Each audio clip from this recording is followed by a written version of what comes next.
gimana menurut antum Ustaz dengan pernyataan bahwa jenggot Ustaz itu mengurangi kecerdasan? Panjang sekali jenggot antum. Iya, satu Ustaz. Jenggot ini mengurangi kecerdasan. Kedua Ustaz, semakin panjang jenggot ini orang itu semakin goblok. Itu gimana Ustaz? Pertama, antum tenang dulu ya. Iya Ustaz. Jangan marah. Enggak Ustaz, enggak. Iya. Kalau depan antum enggak marah Ustaz. Iya Ustaz. Gimana Ustaz? Ada hadis Rasul sallallahu alaihi wasallam yang diriwayatkan oleh Imam Tirmidzi dari Abdullah bin Mas'ud radhiyallahu an. Rasulullah sallallahu alaihi wasallam bersabda, "Laisal mu'minu bit-ta'ani walal la'ani walal fahishil badhi." Orang yang beriman bukanlah sifatnya suka mencaci, suka melaknat, suka berkata kotor, dan suka berkata kasar. Ini bukan sifat orang beriman. Maka yang suka-suka ngatain goblok, seorang mukmin harus lepas dari sifat itu.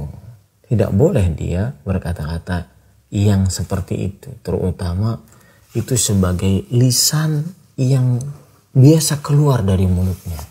Nah, itu hal yang harus antum ingat dulu.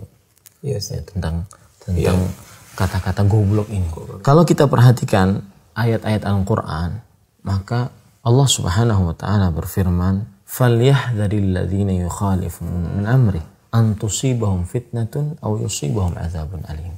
Hendaklah orang-orang yang menyelisih perintah Rasul sallallahu alaihi wasallam dia berhati-hati, takut, khawatir akan tertimpa fitnah, musibah di dunia, atau menimpa mereka siksa yang pedih. Ini ancaman dari Allah Subhanahu wa Ta'ala untuk orang-orang yang mereka itu menyelisih perintah Rasul sallallahu alaihi wasallam. Kita sebagai seorang muslim menjadikan Rasul sallallahu alaihi wasallam sebagai suri tauladan. Ketika Rasul sallallahu alaihi wasallam memerintahkan kita untuk memanjangkan jenggot, kita contoh beliau, kita taati beliau. Apalagi dalam realitanya Rasul sallallahu alaihi wasallam panjang jenggotnya.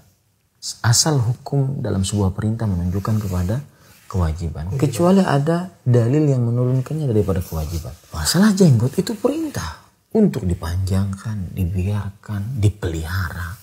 Lihat hadis berikut. Hadis riwayat Muslim. Ahfus syawariba wa a'ful liha. Potong, pendeklah kumis dan biarkanlah atau peliharalah jenggot. Di sini perintah. Dan al-aslu fil amri lil wujub. Asal hukum sebuah perintah menunjukkan kepada kewajiban. Perintah yang lain, hadis yang kedua, hadis riwayat Muslim. Khaliful musyrikin wa ahfus syawariba wa a'ful liha. Artinya, selisihi kalian kaum musyrik dan tipiskanlah oleh kalian kumis dan panjangkanlah jenggot.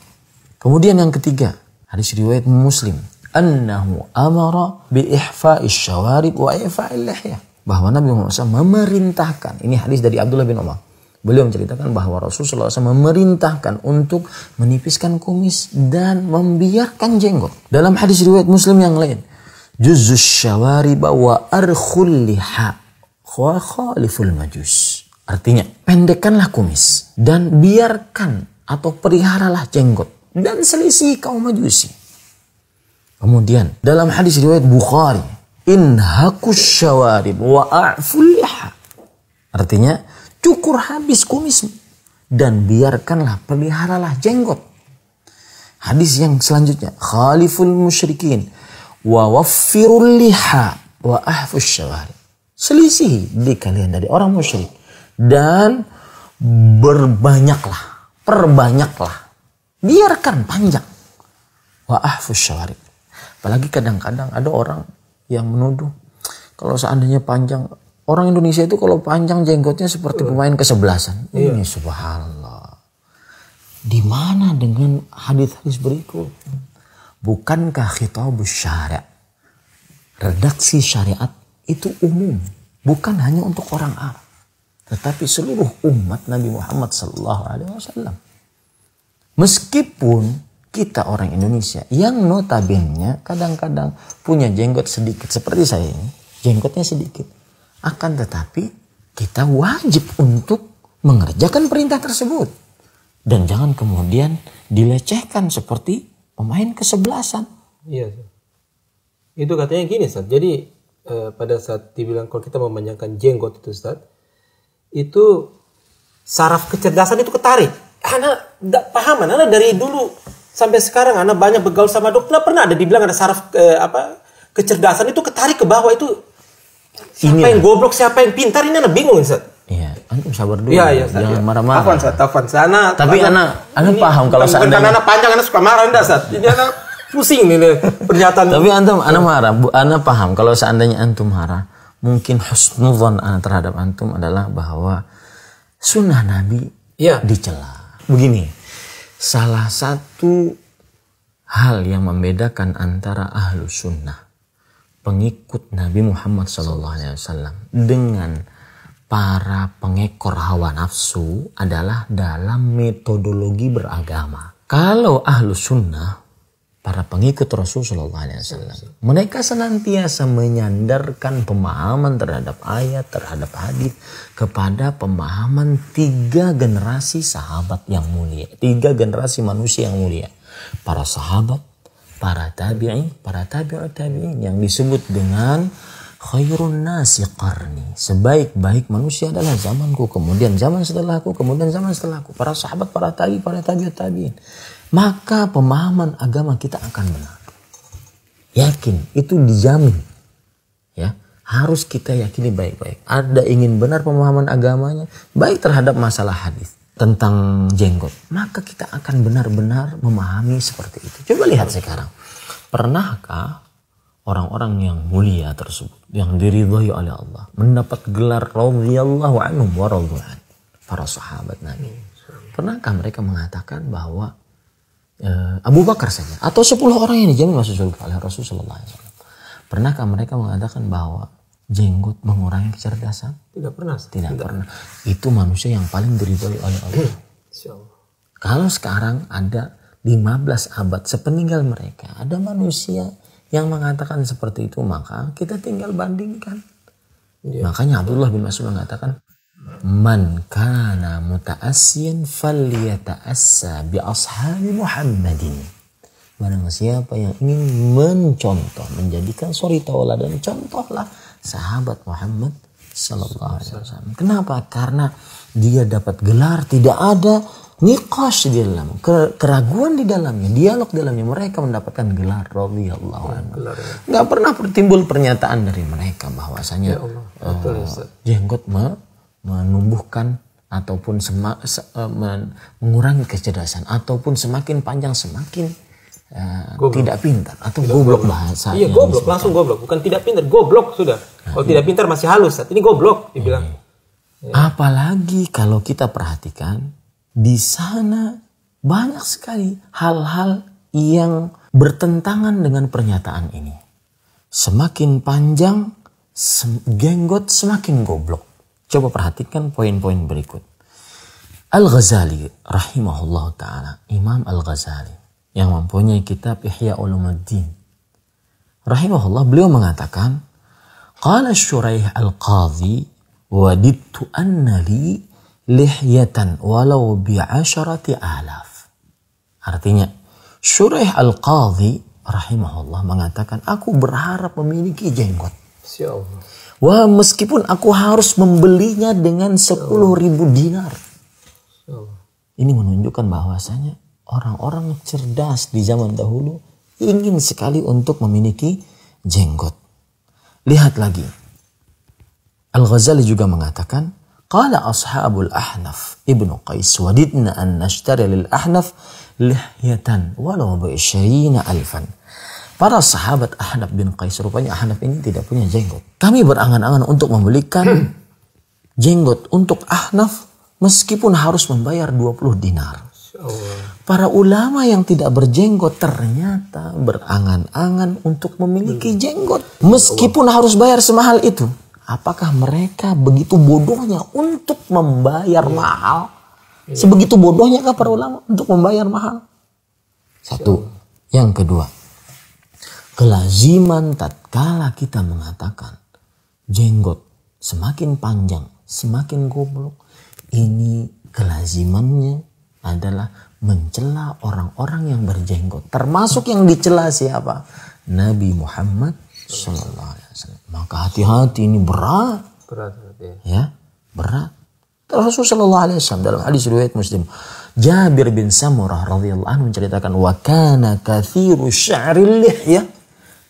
Nabi Muhammad SAW lebat rambut jenggotnya. Masya Allah. Apakah kemudian Nabi Muhammad SAW titik. Iya, Insya Allah. Berarti kita berdoa mudah-mudahan semoga beliau dapat hidayah atau yang mempunyai statement seperti itu. Iya, orang-orang yang mempunyai statement kembali kepada pengagungan sunnah Rasul Sallallahu Alaihi Wasallam dan tidak menghina jenggot. Nabi Harun alaihissalam pun berjenggot. Allah berfirman dalam surat Thaha ayat 94. Qala ya bna umma la ta'khudh bi lihyati wala bi ra'si. Inni khashitu an taqula farraqta baina bani Israel wa lam tarqub qawli. Harun berkata kepada Musa alaihi salam, wahai putra ibuku, janganlah kamu pegang jenggotku. Tidak mungkin kalau jenggotnya tidak ada bisa dipegang, nggak mungkin. Iya. Ini menunjukkan ini dalil yang tegas bahwa Nabi Harun alaihissalam panjang jenggotnya sehingga bisa dipegang oleh Nabi Musa alaihissalam. Dan menunjukkan bahwasanya jenggot bukan ciri khas orang Arab. Betul. Kenapa? Karena dari Nabi ada yang bukan dari Arab. Iya. Dari kalangan Bani Israel, bukan dari Arab. Maka ini sebenarnya jenggot bukan Arabisasi. Sebagaimana yang dituduhkan. Bahwasanya kalau manjangkan jenggot, mereka itu sih bukan Islamisasi sebenarnya. Arabisasi sebenarnya. Iya. Enggak. Ini sunnah Rasul Sallallahu Alaihi Wasallam. Kemudian yang lebih menarik lagi, kalau seandainya kita contoh atau kita ambil perkataan-perkataan para ulama mazhab tentang jenggot di dalam kitab Ad-Durrul Mukhtar. Ini pendapatnya mazhab Hanafi. Disebutkan wa yuhramu 'ala ar-rajuli qat'u lihyatihi, dan diharamkan atas lelaki memotong jenggotnya. Wa sarraha fi nihayah biwujubi qat'i ma zada 'ala al-qabdah, dan disebutkan di dalam kitab An-Nihayah bahwasanya wajib memotong pada setengah daripada ini. Tapi tetap berarti berjenggot. Berjenggot, ya. Baik. Madhab Malikiyah.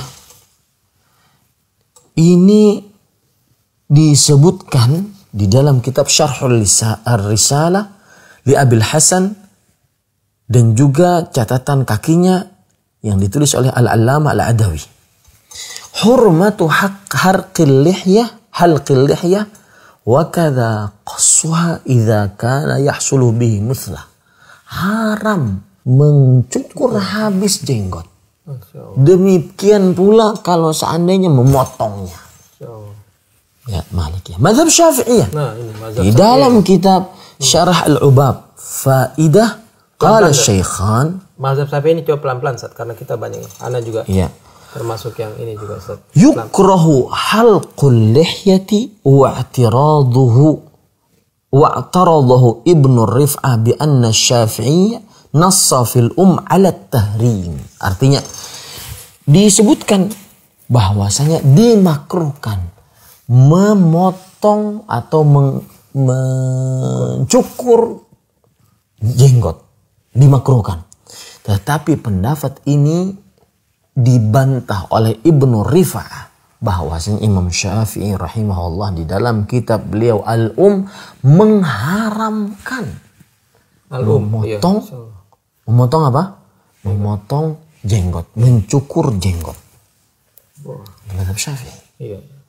Imam Asy-Syafi'i rahimahullah berkata dalam kitab wala ya'khudh min sya'ri ra'sihi wala lihyatihi syai'an li'anna dzalika innama yu'khadhu zinatan aw nusukan.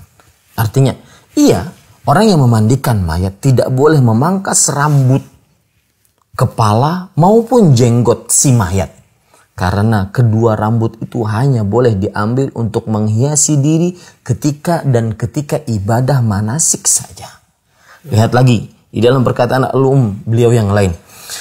والحلاق والحلاق ليس بجناية لأن فيه نسكا في الرأس وليس فيه كثير ألم وإن كان في اللحية لا يجوز فليس كثير ألم ولا ذهاب شعر لأنه يستخلف ولو استخلف الشعر ناقصا أو لم يستخلف كان فيه حكومة. Menggundur rambut bukan kejahatan karena adanya ibadah dengan menggundul kepala.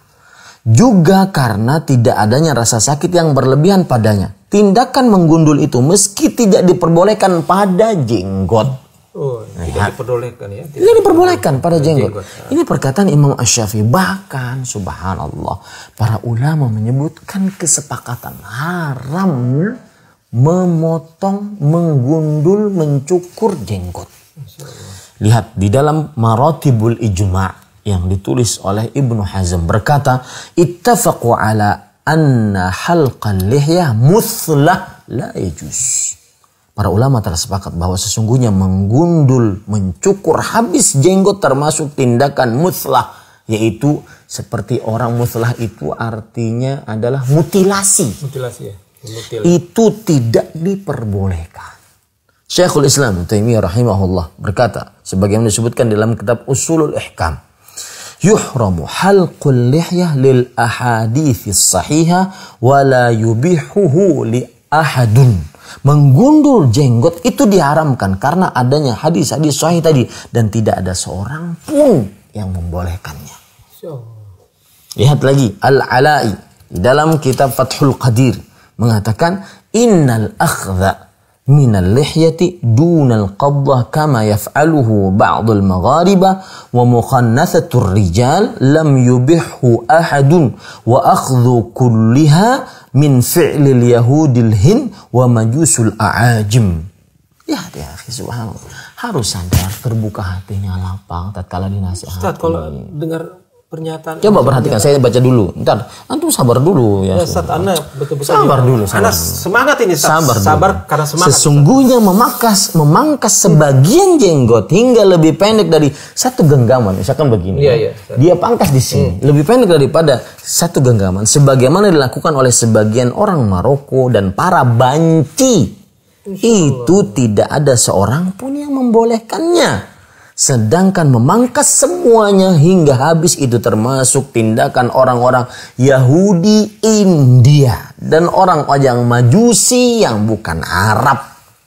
Ini disebutkan di dalam kitab Al-Uqud Ad-Durriyah.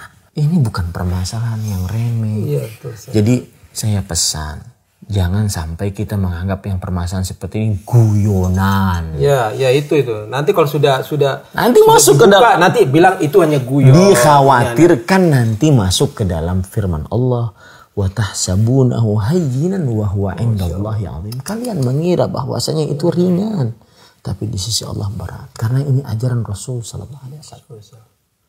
Para ulama-ulama di Indonesia, jangan kita ke Arab lah. Kalau seandainya nggak suka orang Arab, jangan kita ke Arab lah. Coba ulama-ulama di Indonesia, ya, Syekh Muhammad Yasin Al-Fadani, Syekh An-Nawawi Al-Bantani, Kiai Haji Agus Salim, Kiai Haji Ahmad Dahlan, Kiai Haji Buya Hamka, sampai Kiai Haji Hashim Asy'ari. Beliau semuanya berjenggot. Apakah disebut kemudian semua goblok? Ya Allah. Jadi ini pendapat itu bertentangan dengan akal, dengan syariat, dan kenyataan, dengan fakta yang ada. Iya. Maka semestinya harus lapang dada menerima nasihat. Iya, bukan malah membuat hal-hal yang dia ngeyel di dalam kebatilan. Abdullah bin Mas'ud mengatakan, ar-ruju'u ilal haq khairun minat tamadi fil batil. Kembali kepada kebenaran lebih baik daripada terus-menerus dalam kemaksiatan dan kesesatan.